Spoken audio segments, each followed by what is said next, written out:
बिस्मिल्लाहिर्रहमानिर्रहीम। अस्सलामुअलैकुम वरहमतुल्लाहि वबरकातुहू। की हाल चाल है जी? ठीक ठाक हो? उम्मीद है अल्लाह ताला दे हुक्म दे नाल इंशाअल्लाह तुसीं सारे ठीक ठाक होवोगे। अल्लाह ताला सब ते रहमत फरमाए। अल्लाह ताला सब नूं अपने हिफ्ज़ो ईमान दे विच रखे। आमीन सुम्मा आमीन। अज दे विलाग दे विच मैं तुहानूं एक इंतहाई अफसोसनाक वाक़या जिहड़ा बहावल नगर दी तहसील चिश्तियां दे विच पेश आया। अज जिहड़ी एक तुसीं तस्वीर देख रहे हो, इस लड़की का नाम महनाज आ, जिहदी 1.5 माह पहलां शादी हुई आ ते जिन्हां ने घरदियां ने इनू डोली च बिठा के टोरिया।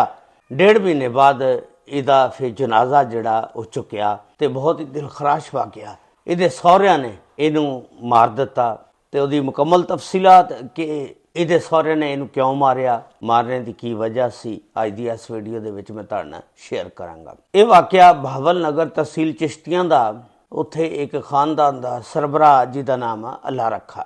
अल्लाह रखे की जिहड़ी बीवी आ वो फौत हो गई आ। अल्लाह रखे दे 2 बच्चे आ, एक बेटी आ जिहड़ी 20 साल की महनाज आ जिहदा नाम, एक बेटा आ वकास जिहड़ा 9 साल का आ। हुण बेटी जिहड़ी आ जवान हो गई महनाज, वालद नूं फिक्र पै गया कि मैं इहदा रिश्ता लभा हूँ, क्योंकि जे माँ होवे फिर रिश्ता माँ आपे वेख लैंदी है, लेकिन ये वालद की जिम्मेदारी हो गई कि बीवी ना होने की वजह ने इन रिश्ता लभना पिया। ये वालद बहुत सारे रिश्ते देखदा, इनू कोई रिश्ता पसंद नहीं आता हैगा। फिर एक इहदा दोस्त हुंदा इकबाल, उन्होंने ये कहता कि इकबाल यार मैं बच्ची का रिश्ता करना, कोई रिश्ता लभ जे कोई चंगा जिहा लभदा। कुछ दिन आके इकबाल कहता यार अल्लाह रखे एक मैं रिश्ता लभ्या, तो लेकिन उहदे च थोड़ा जिहा फॉल्ट आ कि वह लड़का जिहड़ा ना गूंगा आ, लेकिन बरादरी तेरी आ, वह भी इंसारी बरादरी आ ते तू भी इंसारी बरादरी नाल तलक रखदा ते बंदे बड़े शरीफ हाँ ते खांदे पींदे बंदे ने ते घर चंगा आ। अल्लाह रखा कहन लगा ठीक है यार मैं ना तैनूं सोच के दसदा। अल्लाह रखे ने कहा कि यार मैं काफ़ी रिश्ते लभे, कोई शरीफ बंदे नहीं लभे हैगे। चलो कोई गल नहीं, अगर गूंगा तो कोई गल नहीं, लेकिन शरीफ तो है ना, खांदे पींदे ने चंगे, चंगा घर बार आ। अल्लाह रखे ने इकबाल नूं कहता ठीक है यार तू उन्होंने कह बच्ची नूं आके वेख जान। अल्लाह रखे ने जिस वेले इकबाल नूं कहा, इकबाल ने फिर उन्होंने कहा तो वह बच्ची नूं वेखण आ गए तो उन्होंने बच्ची नूं वेख्या, वह बच्ची नूं पसंद कर गए। फिर ये गए, इन्होंने मुंडा वेख्या, इन्होंने मुंडा भी पसंद कर लिया, आपस विच ही तय पा गया, मंगनी करती, शादी के दिन रख दिते गए 3, 4, 5 तरीक जमा हफ्ता इतवार, 3 तरीक नूं मेहंदी, 4 नूं बरात, 5 नूं वलीमा। जिस वेले शादी हो जाती है महनाज नूं विआह के घर लै जांदे ने। पहले 2 हफ्ते जिहड़े आ ना बड़े प्यार मुहब्बत दे नाल गुजरदे आ। उन्होंने बड़ी इहदी इज्जत की। ये गूंगा होने के बावजूद इहदे घरदिआं ने बच्ची का रिश्ता साडे बच्चे नूं दे दित्ता। हुण इस घर दे विच जिहड़ी फैमिली रहिंदी आ उहदे विच एक इहदा सहुरा आ जिहदा नाम गुलाम मुर्तज़ा, उहदी बेगम आ उहदा नाम शहनाज। हुण ये 3 भाई ने। सब तो बड़ा गुलाम मुश्तबा जिहड़ा शादीशुदा आ, उहदी बीवी का नाम हैगा साजदा। उस तो छोटा ये गुलाम मुस्तफा जिहड़ा गूंगा सी, उस तो छोटा मुबशर। ये घर दे विच अफराद सी ते जिस वेले तीसरा हफ्ता होया ना ते ये बच्ची जिहड़ी आ अपने वालद नूं अल्लाह रखे ने मिलण जांदी आ ते बड़ी परेशान हुंदी आ। वालद कहंदा बेटा की गल आ, तू बड़ी परेशान आ। उन्हें दस्सिया कि अबू जिहड़ी मेरी जठानी आ ना साजदा, उन्हें ना मेरे खिलाफ सारे घरदिआं नूं भड़काता भी ये बद किरदार आ, 2 नंबर लड़की आ, जिहदी वजह ना इन्हां ने गूंगे दे नाल विआहती ते मेरे खिलाफ बड़ा प्रापोगंडा करदी आ, हसद करदी आ, जलदी आ। क्योंकि ये जदों नवीं नवीं शादी इहदी हजे होई सी, गूंगे नूं दित्ती, उन्होंने बड़ी कदर की। जठानी नूं ये काम चंगा ना लगा। जठानी ने बाफे प्रापोगंडा बना के ना यह गल्लां करनियां शुरू करतियां। हौली हौली सारे घर दे जिहड़े ने मुतरफर करते।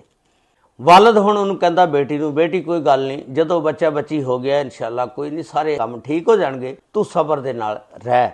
बच्ची फिर वापस आ जाती आ। फिर थोड़े जे दिनों बाद बच्ची जिहड़ी अपने अब्बू नूं कॉल करदी, अब्बू इत्थे दे हालात नहीं ठीक है, मैनूं नहीं लगता कि मेरा इत्थे वसेब होवे ते मैनूं तुसीं आके लै जाओ, ये मैनूं बहुत मारदे आ, तंग करदे आ। वालद जांदा जाके कहंदा हाँ बई, वो कहंदे कि सानूं लोगों ने दस्सिया कि तेरी बच्ची जिहड़ी आ बद किरदार आ ते सही नहीं हैगी, 2 नंबर आ। उन्हें कहा अगर नहीं सही तो मेरी बच्ची नूं मेरे नाल टोर दिओ। वो कहंदा चल बेटी उठ महनाज आप चलिए। जदों घरदिआं नूं पता लगा ਵੀ ਇਹ ਤਾਂ ਕੰਮ ਖਰਾਬ ਹੋ ਜਾਏਗਾ ਤੇ ਇਹ ਘੜੀਆਂ ਸਾਰੀਆਂ ਗੱਲ ਸਾਜਦਾ ਦੀਆਂ ਕੰਮ ਜਿਹੜਾ ਹੈ ਖਰਾਬ ਹੋ ਜੂ, ਘਰ ਉੱਜੜ ਜੂਗਾ। ਉਹਨਾਂ ਨੇ ਕਿਹਾ ਨਹੀਂ ਨਹੀਂ ਇਹ ਸਾਡੀ ਧੀ ਆ, ਅਸੀਂ ਇਹਨੂੰ ਰੱਖਾਂਗੇ। ਉਹ ਖੈਰ ਮਿੱਠੀਆਂ ਮਿੱਠੀਆਂ ਗੱਲਾਂ ਕਰਕੇ ਨਾ ਉਹਨੂੰ ਰੱਖ ਲਿਆ। ਪਿਓ ਚਲੇ ਜਾਂਦਾ। ਫਿਰ ਇਹਨਾਂ ਦੇ ਘਰ ਲੜਾਈ ਝਗੜੇ ਜਿਹੜੇ ਨਾ ਮੁੱਕਦੇ ਨਹੀਂ ਹੈਗੇ। ਸਾਜਦਾ ਜਿਹੜੀ ਆ ਉਹ ਜਲਦੀ ਆ, ਹਸਦ ਕਰਦੀ ਆ। 19 ਨਵੰਬਰ ਨੂੰ ਨਾ ਫਿਰ ਉਹਨੇ ਕਾਲ ਕੀਤੀ ਇਹਦੇ ਸਹੁਰੇ ਨੇ, ਗੁਲਾਮ ਮੁਜਤਬਾ ਨੇ, ਅੱਲਾ ਰੱਖੇ ਨੂੰ, ਤੇਰੀ ਬੇਟੀ ਜਿਹੜੀ ਹੈ ਨਾ ਫੌਤ ਹੋ ਗਈ ਆ, ਉਹਨੂੰ ਹਾਰਟ ਅਟੈਕ ਹੋਇਆ, ਫੌਰੀ ਪਹੁੰਚ। ਇਹ ਫੌਰੀ ਪਹੁੰਚਦੇ ਨੇ। ਉਹਨਾਂ ਨੇ ਫਟਾਫਟ ਮਹਿਨਾਜ਼ ਨੂੰ ਨਾ ਨਲਾ ਧਲਾ ਕੇ ਕਫਨ ਕੁਫਨ ਪਾ ਕੇ ਨਾ ਮੰਜੇ 'ਤੇ ਪਾ ਦਿੱਤਾ। ਜਦੋਂ ਇਹ ਗਏ ਦੇਖਿਆ ਤੇ ਹਰ ਸ਼ੈ ਰੈਡੀ ਆ। ਇਹਨੇ ਜਾ ਕੇ ਪੁੱਛਿਆ ਕਿ ਮੇਰੀ ਬੇਟੀ ਨੂੰ ਕੀ ਹੋਇਆ? ਉਹਨਾਂ ਨੇ ਕਿਹਾ ਕਿ ਹਾਰਟ ਅਟੈਕ ਇਹਨੂੰ ਹੋ ਗਿਆ। ਉਹਨੇ ਕਿਹਾ ਇਹਨੂੰ ਦਿਲ ਦਾ ਤਾਂ ਮਸਲਾ ਹੈ ਹੀ ਨਹੀਂ, ਹਾਰਟ ਅਟੈਕ ਕਿਵੇਂ ਹੋ ਗਿਆ? ਉਹਨਾਂ ਨੇ ਕਿਹਾ ਕਿ ਛੋਟੀ ਉਮਰ 'ਚ ਇਹਦੀ ਮਾਂ ਮਰ ਗਈ, ਟੈਨਸ਼ਨਾਂ ਦੀ ਵਜ੍ਹਾ ਨਾਲ ਦਿਲ ਦਾ ਮਸਲਾ ਬਣ ਗਿਆ ਹੋਣਾ ਤੇ ਇਹਨੂੰ ਹਾਰਟ ਅਟੈਕ ਹੋ ਗਿਆ। ਖੈਰ ਵਾਰਲ ਸਾਹਿਬ ਫਿਰ ਕਹਿੰਦਾ ਠੀਕ ਆ, ਕੋਈ ਗੱਲ ਨਹੀਂ, ਇਹਨੂੰ ਨਾ ਹੁਣ ਮੈਂ ਆਪਣੇ ਆਬਾਈ ਕਬਰਸਤਾਨ ਦੇ ਵਿੱਚ ਲਿਜਾ ਕੇ ਦਫਨਾਵਾਂਗਾ, ਬੱਚੀ ਮੇਰੀ ਆ।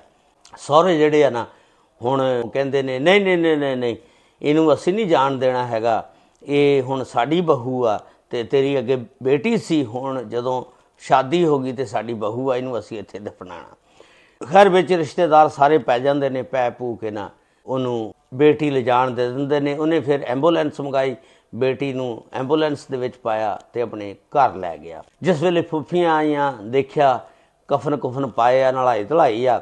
ਉਹਨਾਂ ਨੇ ਨਾ ਮੂੰਹ ਤੋਂ ਜਿਸ ਵੇਲੇ ਕਪੜਾ ਲਾਇਆ, ਦੇਖਿਆ ਥੱਲੇ ਗਾਟੇ ਦੇ ਨਾ ਇੱਕ ਸਗਾਫ ਲਪੇਟਿਆ ਹੋਇਆ। ਉਹਨਾਂ ਨੇ ਕਿਹਾ ਇਹ ਕੀ ਆ? ਸਹੁਰੇ ਜਿਹੜੇ ਨੇ ਨਾ ਉਹ ਕਹਿਣ ਲੱਗੇ ਕਿ ਇਹਨੂੰ ਸਗਾਫ ਦਾ ਬੜਾ ਸ਼ੌਕ ਸੀ, ਅਸੀਂ ਕਿਹਾ ਚਲੋ ਕਬਰ ਦੇ ਵਿੱਚ ਸਗਾਫ ਹੀ ਪਾ ਕੇ ਤੇ ਇਹਨੂੰ ਭੇਜ ਦਿਓ।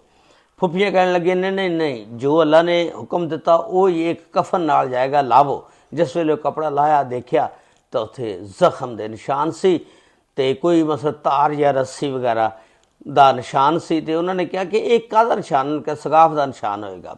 ਉੱਥੇ ਸਾਜਦਾ ਵੀ ਜਿਹੜੀ ਜਠਾਣੀ ਬੈਠੀ ਸੀ, ਉਹਨੂੰ ਜਦੋਂ ਪਤਾ ਲੱਗਿਆ ਹਾਲਾਤ ਤੇ ਹੁਣ ਕਾਬੂ 'ਚ ਨਹੀਂ ਰਹਿਣੇ, ਕੰਮ ਖਰਾਬ ਹੋ ਜਾਣਾ, ਸਾਜਦਾ ਫਟਾਫਟ ਉੱਠ ਕੇ ਨਿਕਲ ਜਾਂਦੀ ਆ ਉੱਥੋਂ। ਉਸ ਤੋਂ ਬਾਅਦ ਫਟਾਫਟ 15 'ਤੇ ਕਾਲ ਕਰਦੇ ਨੇ, ਪੁਲਿਸ ਆ ਜਾਂਦੀ ਆ। ਸਾਜਦਾ ਜਿਹੜੀ ਹੈ ਨਿਕਲ ਜਾਂਦੀ ਆ ਤੇ ਬਾਕੀ ਜਿਹੜੇ ਬਚ ਜਾਂਦੇ ਨੇ ਉਹਨਾਂ ਨੂੰ ਰਿਸ਼ਤੇਦਾਰ ਜਿਹੜੇ ਨੇ ਨਾ ਸਾਰੇ ਫੜ ਲੈਂਦੇ ਨੇ। ਤੇ 15 'ਤੇ ਜਿਸ ਵੇਲੇ ਕਾਲ ਹੁੰਦੀ, ਪੁਲਿਸ ਆ ਜਾਂਦੀ ਆ ਥਾਣਾ ਸਦਰ ਚਿਸ਼ਤੀਆਂ ਦੀ। ਆ ਕੇ ਤੇ ਪੁਲਿਸ ਉਹਨਾਂ ਬੰਦਿਆਂ ਨੂੰ ਵੀ ਫੜ ਲੈਂਦੀ ਆ, ਹਿਰਾਸਤ ਦੇ ਵਿੱਚ ਲੈ ਲੈਂਦੀ ਆ। ਲਾਸ਼ ਜਿਹੜੀ ਹੈ ਚੁੱਕਦੇ ਆ ਮਹਿਨਾਜ਼ ਦੀ, ਪੋਸਟਮਾਰਟਮ ਲਈ ਲੈ ਜਾਂਦੇ ਨੇ। ਹੁਣ ਪੋਸਟਮਾਰਟਮ ਰਿਪੋਰਟ ਆਏਗੀ, ਉਸ ਤੋਂ ਬਾਅਦ ਪਤਾ ਚੱਲੇਗਾ। 3 ਬੰਦੇ ਜਿਹੜੇ ਨੇ ਫੜ ਲਏ, ਜਿਹਦੇ ਵਿੱਚ ਗੁਲਾਮ ਮੁਜਤਬਾ, ਬਸ਼ਰ ਤੇ ਗੁਲਾਮ ਮੁਸਤਫਾ, ਜੇਠ ਤੇ ਜਠਾਣੀ ਦੋਨੋਂ ਹਜੇ ਤੱਕ ਮਫਰੂਰ ਨੇ, ਜ਼ਮਾਨਤ ਤੇ ਨੇ। ਜੋ ਹੀ ਰਿਪੋਰਟ ਆਏਗੀ ਫਿਰ ਪਤਾ ਲੱਗੇਗਾ ਇਹਦੇ ਵਿੱਚ ਕੌਣ ਕੌਣ ਮੁਲਵਸ ਆ। ਇਹ ਸੀ ਵਾਕਿਆ ਕਿ ਇੱਕ ਵਾਲਦ ਆਪਣੀ ਬੱਚੀ ਨੂੰ ਦਿਲ ਦਾ ਟੁਕੜਾ ਸ਼ਾਦੀ ਕਰਕੇ ਭੇਜ ਦਿੰਦਾ, ਸਸੁਰਾਲ ਵਾਲੇ ਅੱਗੇ ਫਿਰ ਜਾ ਕੇ ਉਹਦੇ ਨਾਲ ਗਲਤ ਸਲੂਕ ਕਰਦੇ ਨੇ ਔਰ ਉਹਨੂੰ ਇਸ ਦੁਨੀਆ ਤੋਂ ਹੀ ਰੁਖਸਤ ਕਰਦੇ ਨੇ। ਇੱਕ ਬਹੁਤ ਹੀ ਦੁਖੀਆ ਵਾਕਿਆ ਸੀ ਜਿਹੜਾ ਮੈਂ ਤੁਹਾਡੇ ਨਾਲ ਸ਼ੇਅਰ ਕੀਤਾ। ਅੱਲਾਹ ਤਾਲਾ ਹਰ ਇੱਕ ਦੀ ਬੱਚੀ ਦੇ ਨਸੀਬ ਅੱਛੇ ਕਰੇ। ਅੱਲਾਹ ਤਾਲਾ ਸਭ ਨੂੰ ਆਪਣੇ ਹਿਫਜ਼ੋ ਈਮਾਨ 'ਚ ਰੱਖੇ। ਅਸਲਾਮੁ ਅਲੈਕੁਮ ਵ ਰਹਿਮਤੁல்லாਹਿ ਵ ਬਰਕਾਤੁਹੂ।